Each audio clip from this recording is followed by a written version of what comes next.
The weather has finally improved enough now, with the night temperatures now getting to around the 10 Celsius mark.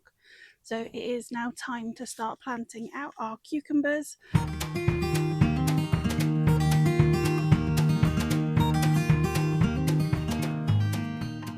Ideally, we would have got these in probably just over a week ago.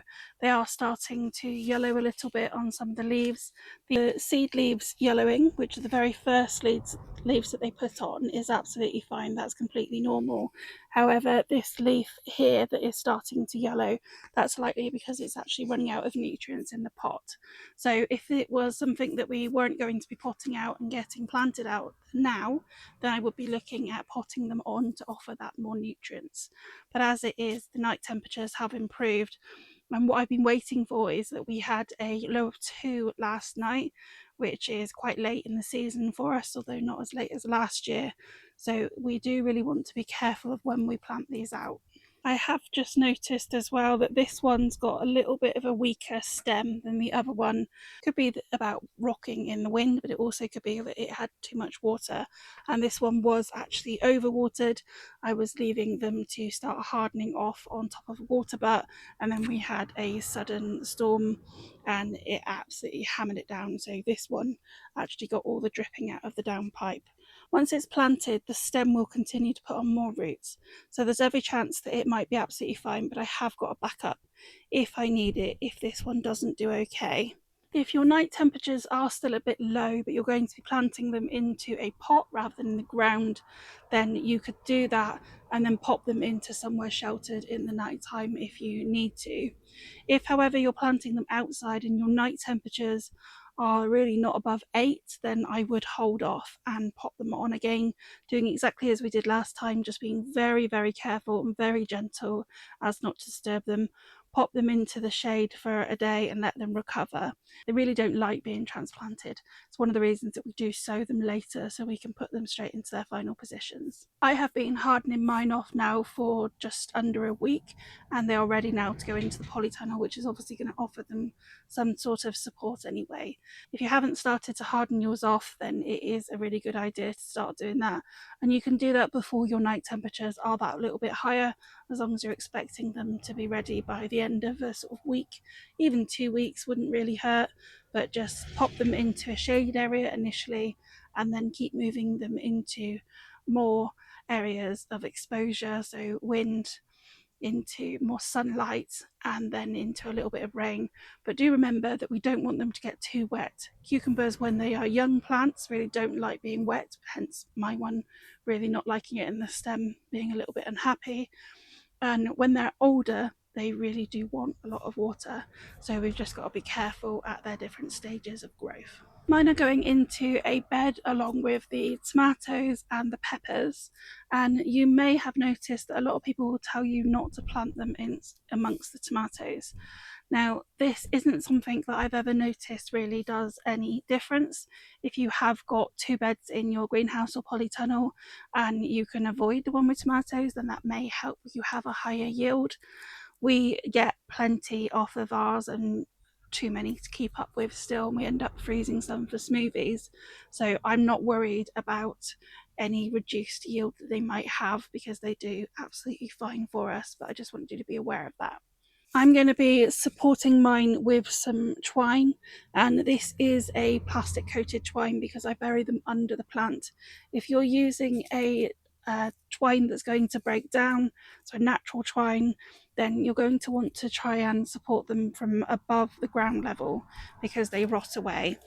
But I've always found that using these, and then you can reuse them year after year, and I usually use baler twine, but I couldn't get hold of a smaller enough amount this year, so instead I've just got this stuff and then I'm doubling it over, and it works great to be reused year in year out. The only reason I haven't got any this year is because I didn't want to reuse any where I'd had blight previously. You could also use something like an A-frame in order to support yours, and if you're able to plant them that little bit further apart, then you may be able to let them actually side shoot, whereas because I'm going to be training them up one string, then I will be looking at removing side shoots on mine. So an A-frame or something like that can be really helpful if you're planting outside. And this also gives you a shaded area, which is great for planting things like celery or lettuce underneath the shade of the cucumbers as well, so you don't waste that space. If you haven't joined in yet, there is still plenty of time, and we will actually be doing a little bit of a second sowing where we just pop a seed beside these plants in July, and that can just give you a bit of a later yield for when these plants start running out of steam. So there is still absolutely plenty of time if you haven't actually sown any yet, or the ones that you haven't done very well. The first thing I'm doing is just measuring out some twine, and I am doubling this over, so you may not need to do that. And then all I'm going to do is pop a knot in the bottom, and this actually just helps it not be pulled out. So I'm going to be popping these as far away from the tomato as I can, give it as much space as possible. These do require more space than you think for and will shade out a lot of other plants, so we just want to be careful with that. And then I'm going to water the hole. So this is the one where the stem isn't doing quite as well as the other, and you can see it's sort of started to rot, but there are roots still holding on to it. Just going to give it a gentle squeeze, and it's looking good underneath. There's no other problems with it. And then just gently lower this into place with the string below. If this starts looking like it's gonna snap off and it's not doing well, then I will take it out and replace it with another one. At the moment, while the plants are this small, the string is just going to be tied to the top but not actually wrapped round yet, and then as they get bigger I'll be able to offer it a bit more support. I've cut my string and once again popped a knot on the bottom, and here it's got around 2 foot by 1.5 foot, so it's a little bit more space than the one at the other end has. Once again, just going to dig a bit of a hole.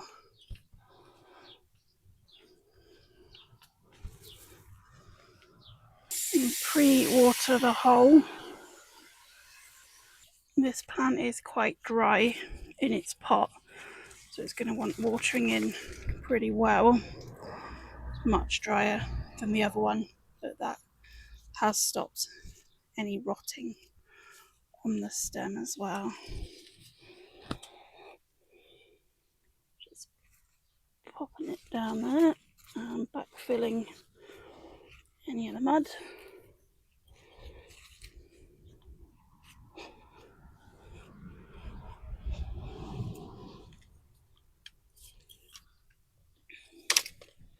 Just tying the string in at the top. I'm just going to give this one a bit of a water in because it is quite dry. So while cucumbers don't actually like their stem getting wet, and this can cause them to rot, they do like a lot of water.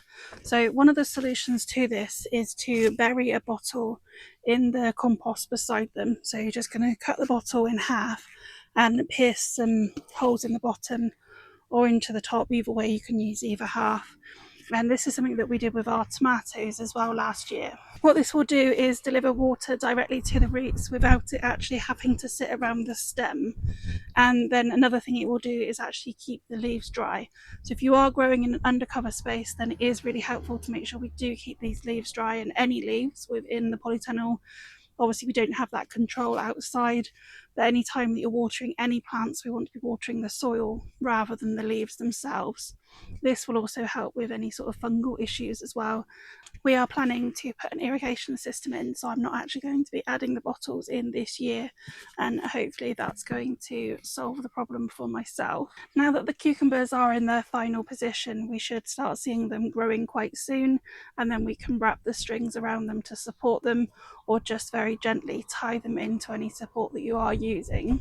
During really hot weather, then I'd be looking at watering them probably once a day. And in normal weather conditions, then I'd be looking at sort of 2 to 3 times a week and giving them a really good dose to make sure the entire bed is really well watered. When growing them in the beds like this, we shouldn't really need to worry about feeding them because they have the nutrients from the ground. If, however, you're growing them in pots and something like a tomato feed or a comfrey feed, once they have started flowering, will be really beneficial. And do make sure that the pots themselves don't really dry out. If they do, then just sit them into some water until they start to take up water again, because they can get to the point where they really struggle to hold any water at all. For pot size, I would really not go any smaller than the size of a bucket per cucumber plant. They are going to get quite a bit larger than they are currently, and the leaves can be really quite big as well. So we want to give them plenty of space in order to spread out and to be able to hold enough moisture. We'll have a look at these cucumbers again when they're starting to flower and starting to produce some fruit. If you have got any questions before then do please let me know.